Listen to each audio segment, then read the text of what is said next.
So the Browns make the trade to acquire Kenny Pickett. Not a name that was on my radar.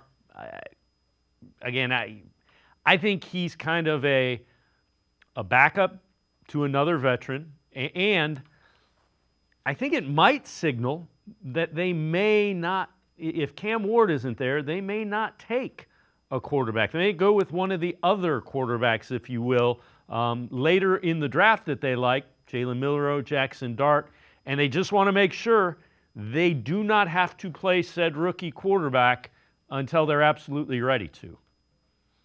Yeah, I get what you're saying there, and there's some sense to that theory. I mean, I personally would still take Shedeur Sanders second overall if Cam Ward is gone. I'm still a big believer. I'm of the opinion that I don't understand the massive negative buzz around him. Yeah, his arm's not the strongest, but I think it's good enough. I even tweeted this morning that he and Cam Ward had the exact same deep pass completion percentage. In fact, Shedeur Sanders, the exact same amount of touchdown passes. They both had 14 TDs in 2024 on deep balls, according to PFF.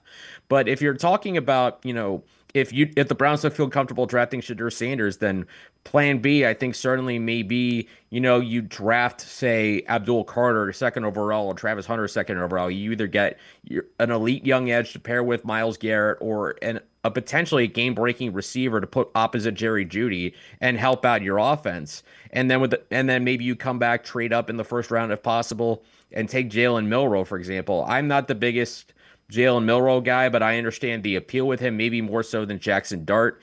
And I feel like if you're going to draft Jalen Milroe, the number one thing you have to do is I think you have to do everything in your power to not play him as a rookie. Everything you can possibly do to not play him before he's ready to go because he has a lot of work to do. Obviously, he seemed like he was retooling his footwork and stuff throughout this draft cycle, especially at the combine, the Senior Bowl. He was rough at the Senior Bowl. Combine seemed like it was better. And he's got some work to do, kind of working on his mechanics, his footwork, his accuracy, things that are going to be important in the chemist of fantasy offense.